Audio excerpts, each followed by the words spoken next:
வேலை செய்யறவங்க எல்லாருமே தன்னுடைய பிள்ளைகளை ஆங்கில வழியிலே எதற்கு பயிற்சி அமைந்தோம்.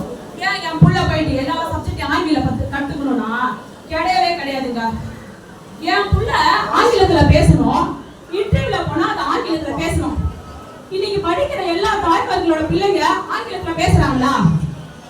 இன்னைக்கு போங்க, இன்னைக்கு போயிட்டு படிக்கிற உங்க பிள்ளைங்க படிச்சு இன்டர்வியூ போற உங்க பிள்ளைகளை கிட்ட மனசு விட்டு பேசுங்க. யாரும் ஆங்கிலத்துல பேச மாட்டாங்க. ஏன்னா படிக்கிறாங்க, படிப்பு வேறு, பேசுவது வேறு. கர்நாடகம், கேரளா, மலையாளம் எல்லாரும் ஓம் சக்தி கோயிலுக்கு வராங்க. நம்மளோட அதிகமா அவங்க தாங்க வராங்க. அவங்க மொழியில தானே பேசுறாங்க. நாம புரிஞ்சுக்கிட்டு பதில் சொல்றோம். அவங்க என்னைக்காச்சும் அசிங்கப்பட்டிருக்காங்களா? நம்ம புள்ள திருட்டு பூனைங்க நிறைய ஒழிச்சிட்டு அந்த பூனைங்க நம்மள தூண்டி விடுது. என்னன்னு தமிழ் மட்டும் தான் தெரியுமா? அட முட்டாள்களே, என்னுடைய நாடு தமிழ்நாடு. நான் ஒரு தமிழச்சி. நான் ஏன் வெட்கப்பட வேண்டும் தமிழை பேசுவதற்கு?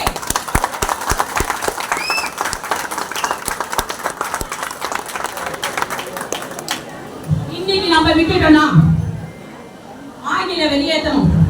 இன்னைக்கு இந்தி நமக்குள்ள புகுந்துருச்சுன்னா நம்ம எல்லாரும் உயிர் தியாகம் பண்ண ரெடியா இருக்கணும். இது நமக்கு தேவையா? வருமுன் காப்போம்.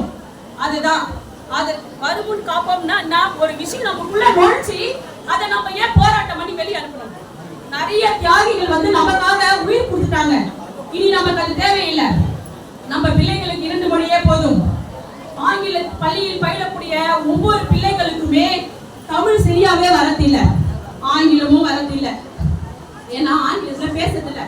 அதாவது நிறைய பேர் வந்து அண்ணனை பார்த்து தலைவரை பார்த்து கேட்கிறாங்க, என்னன்னா உங்க பிள்ளை மட்டும் ஹிந்தியில படிக்கலாமா? ஹிந்தி என்றது ஒரு மொழிங்க.